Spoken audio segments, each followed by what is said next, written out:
Certains chrétiens se plaignent de leur vie. Ils estiment qu'ils n'arrivent pas à joindre les deux bouts tous les fins du mois. C'est un peu dur. Ils n'arrivent pas à s'en sortir. Ils n'arrivent pas à avoir un bon boulot, la maison qu'ils veulent.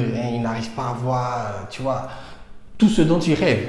Alors qu'il y a d'autres chrétiens, par contre, eux, ils sont bénis. Eux, ils vivent la vie qu'ils veulent. Tu vois, ils ont le travail qu'ils veulent, la voiture qu'ils veulent et tout. Tu vois.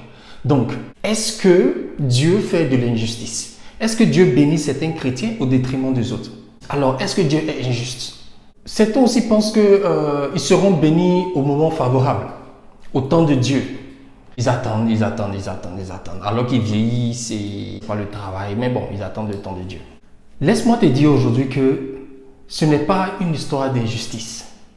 Ce n'est pas une histoire de Dieu bénir certains chrétiens au détriment des autres. Ce n'est même pas une histoire du temps de Dieu. Tu peux attendre le temps de Dieu fatigué. Ce n'est pas ça le problème.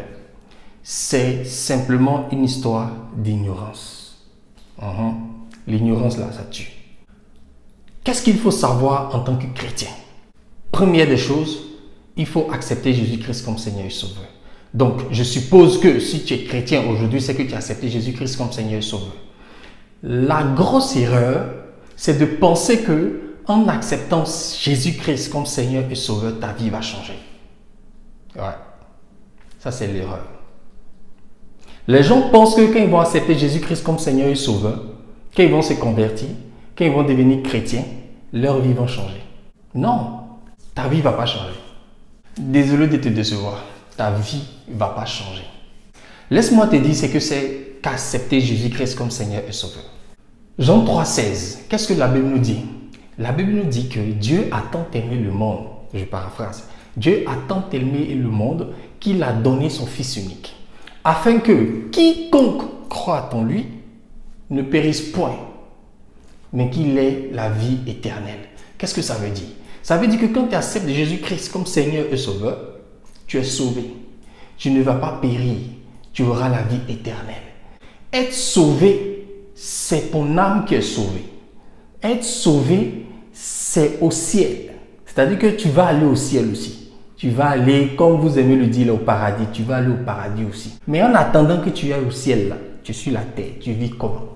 Jean 3,16 nous dit que nous serons sauvés en acceptant Jésus-Christ comme Seigneur et Sauveur. Ça ne nous dit pas que notre vie sur la terre va changer. Ça ne nous dit pas que notre vie sur la terre sera glorieuse. Non, ça ne dit rien de tout ça. Rien de tout ça. Ça dit seulement que tu seras sauvé. Et tu es sauvé. En tant que chrétien, tu es sauvé. Tu iras au paradis. Tu iras au ciel.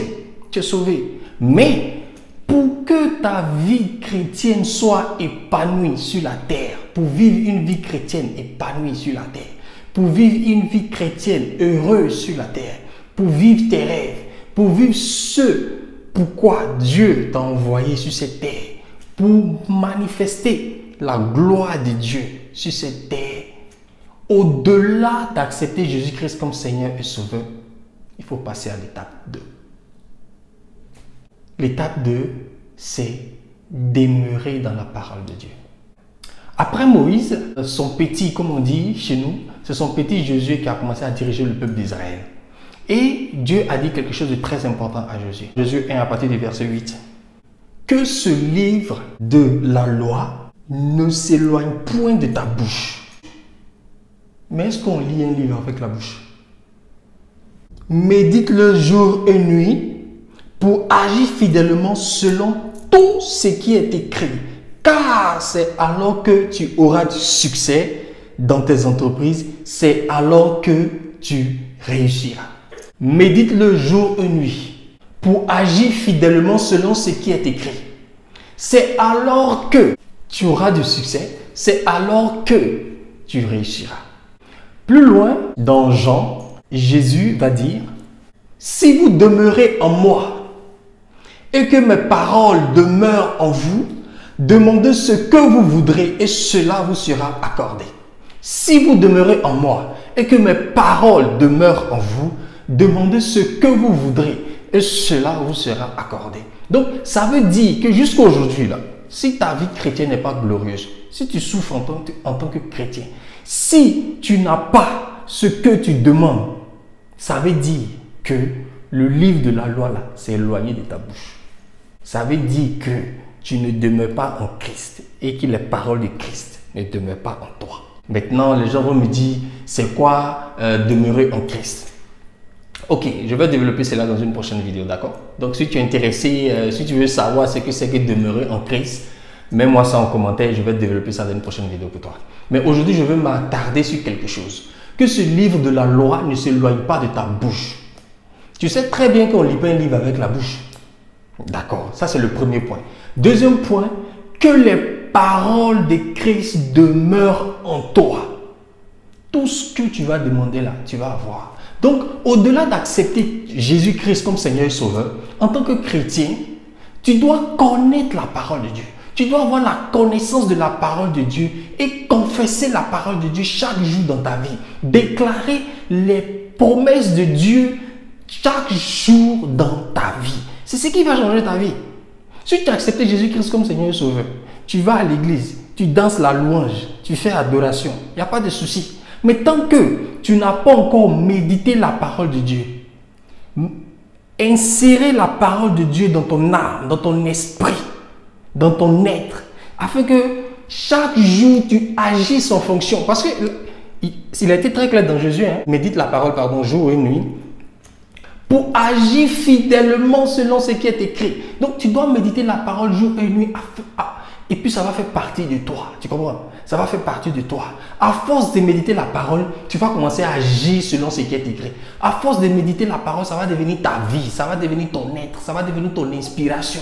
Chaque jour, tu es dedans, tu lis la parole, tu appliques, tu lis la parole, tu appliques. Ça commence à changer ton être, ça commence à changer ta mentalité, ça commence à changer ta manière de penser. Et tu commences à agir fidèlement selon ce qui est écrit dans la parole. Quand tu demandes maintenant, là, tu reçois. Tu comprends? Les choses vont commencer à changer dans ta vie. Parce que tu vas commencer à prophétiser la parole de Dieu dans ta vie. C'est pourquoi il dit que ce livre ne t'éloigne pas de ta bouche. Ce n'est pas parce qu'on lit avec la bouche, mon frère. C'est parce que, après avoir lu la parole de Dieu, il faut déclarer ces choses-là dans ta vie. Donc, en tant que chrétien, après avoir accepté Jésus-Christ comme Seigneur et Sauveur, ce qui est bien, félicitations, tu es sauvé, tu iras au ciel, d'accord? Mais en attendant, là, on est sur la terre. Donc, pour que tu puisses vivre une vie de gloire, pour que tu puisses témoigner de la gloire de Dieu, afin que les gens puissent reconnaître Dieu dans ta vie, afin que les gens aussi puissent te voir et ils aient envie d'aimer Dieu, mon frère. Tu es quel chrétien qu'on te voit, ta vie est tellement misérable qu'on n'a pas envie d'aller à l'église. Parce que mon frère, si Dieu n'a pas changé ta vie, là, c'est la vie de qui va changer? Ça te décourage. Donc, en tant que chrétien, on doit refléter la gloire de Dieu professionnellement, au niveau de la famille, au niveau de la carrière, au niveau, je ne sais pas moi, partout. On doit refléter la gloire de Dieu. Quand on te voit là, on a envie de louer Dieu. On a envie de rendre grâce à Dieu. Parce que ta vie reflète ce que Dieu est capable de faire dans la vie de quelqu'un. C'est de ça qu'il s'agit. Mais pour arriver à ce niveau-là, il va falloir être un avec la parole de Dieu. Médite la parole de Dieu jour et nuit. Médite la parole de Dieu. Médite, médite, médite, médite. Jour et nuit.